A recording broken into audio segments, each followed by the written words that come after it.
নমস্কার বন্ধুরা, মুনমুনের পাঁচফোড়নে সকলকেই স্বাগত। আজ আমার পাঁচফোড়নে বানাবো পুর ভরা পটল ভাজা।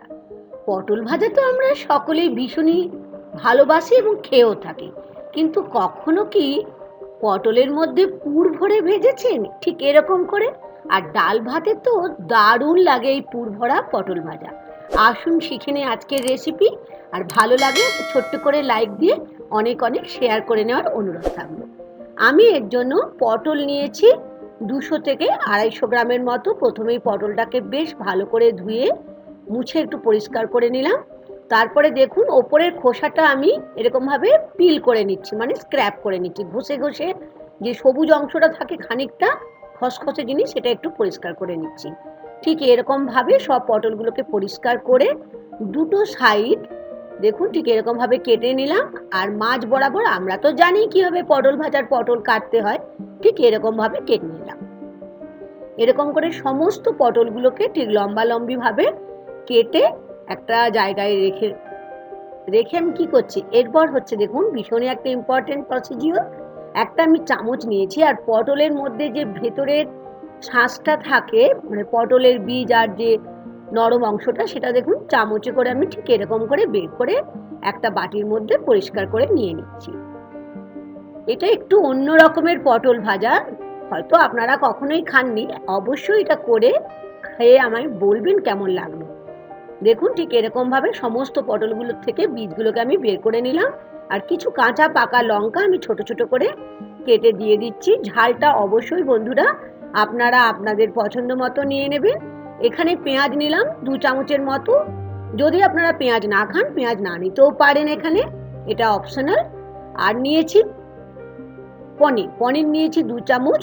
তার সাথে নিচ্ছি ভাজা মশলা হাফ চামচ, ধনে গুঁড়ো 1/4 চামচ, আর নিচ্ছি 1/4 চামচ হলুদ, Kashmiri red chilli powder half চামচ, আর টেস্ট অনুযায়ী লবণ হাফ চামচ, আর নিলাম ড্রাই ম্যাঙ্গো পাউডার যেটাকে আমরা, আর নিলাম অল্প চিনি, যেহেতু ড্রাই ম্যাঙ্গো পাউডার নিয়েছি না সেই জন্য।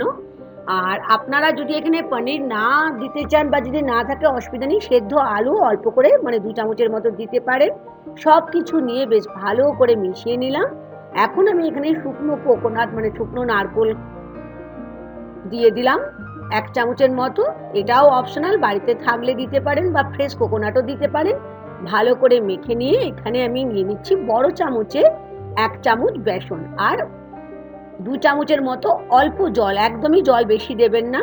প্রথমে 1 চামচ জল দিয়ে মাখবেন, যদি দরকার হয় তাহলে দেবেন। দেখুন ঠিক হাতে করে ভালো করে ম্যাশ করে নিতে হবে, যেন পটলের বীজ মশলা সব একসাথে যেগুলো থাকে সেগুলোকে যেন এক জায়গায় হয়ে যায়। এরপর একটা পটল নিয়ে চামচে করে ভেতরের মধ্যে দেখুন কিরকম ভাবে ভরে দিচ্ছি।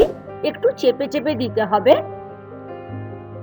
দেখেছেন? ঠিক এইভাবে প্রত্যেকটা পটলের ভেতরে আমি এই পুর যেটা বানিয়েছি পটলের বীজ আর মশলা দিয়ে, সেটাকে একটা একটা করে এর মধ্যে দিয়ে ঠিক একই রকম ভাবে এরকম করে ভরে নিচ্ছি।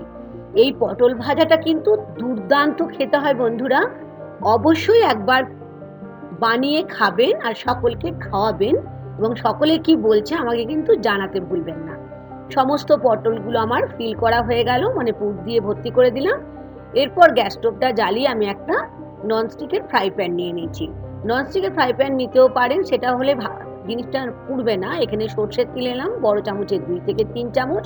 তেলটা বেশ ভালো করে গরম হয়ে যাওয়ার পরে যে পটলগুলোর মধ্যে আমি পুর দিয়ে রেডি করে রেখেছিলাম সেগুলোকে একটা করে নিয়ে দেখুন আমি যেদিকে মশলা দেওয়াটা আছে সেটা তেলের দিকে দিচ্ছি, মানে আপসাইড ডাউন করে প্রত্যেকটা পটলকে আমি তেলের মধ্যে ঠিক এরকম ভাবে শুইয়ে দিচ্ছি। আর অবশ্যই ফ্লেমটা লো ফ্লেমে রাখবেন। আর কভার করে আমি 3 মিনিটের মতো এটাকে ভেজে নিচ্ছি। 3 মিনিট পরে ফেরত এলাম।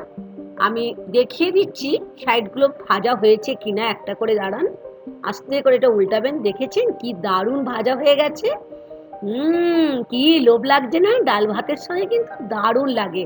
আর কোনো সবজি লাগবে না যদি এই পটল ভাজা আর যদি মুগের ডাল থাকে। মুগের ডালের রেসিপিও আমার ডেসক্রিপশন বক্সের লিঙ্ক থাকবে, অবশ্যই দেখে নেবেন। একটা সাইড হলে ঠিক আর একটা সাইড এরকম করে উল্টে ঢাকা দিয়ে 2 মিনিট পর ফেরত এলাম। দেখেছেন, আর একটা সাইডও কি সুন্দর ব্রাউন কালার হয়ে গেছে। যেটা অবশ্যই মনে রাখতে হবে, ফ্লেম কিন্তু সবসময় লো ফ্লেমে রাখতে হবে, কখনোই বাড়াবেন না। ঠিক এই অবস্থায় একটা করে পটল আমি ধরে দেখেছেন ঠিক এরকমভাবে প্লেটের মধ্যে সরিয়ে নিলাম। আর যে বাকি 3 পিস ছিল তার মধ্যে অল্প আমি পোস্ত ছড়িয়ে দিচ্ছি। এরকমভাবেও করতে পারেন, পোস্ত দিলে আরও মুচমুচে হবে, আরও সুন্দর খেতে হবে। ঠিক একই রকমভাবে আপসাইড ডাউন করে দিয়ে 2 থেকে 3 মিনিট কভার করে ভেজে নিলাম। উল্টো দিকটাও ভেজে নিলাম। আমাদের তৈরি হয়ে গেল আজকের একদম নতুন একটা রেসিপি, পুর ভরা পটল ভাজা। কেমন লাগলো বন্ধুরা অবশ্যই জানাবেন। আর নতুন বন্ধু হয়ে থাকলে আমার চ্যানেলটিকে সাবস্ক্রাইব করে নেওয়ার অনুরোধ থাকলো। আর একটা দেখতে দেখতে একটা ছোট্ট করে লাইক দিয়ে দেবেন, আর ভিডিওটিকে বন্ধুদের সঙ্গে অনেক অনেক শেয়ার করে নেবেন। গরম ভাতের মুগ ডালের সঙ্গে পুর ভরা পটল ভাজা অবশ্যই খাবেন আর জানাবেন আমাকে কেমন লাগলো। আজ এই পর্যন্ত বন্ধুরা, থ্যাংক ইউ।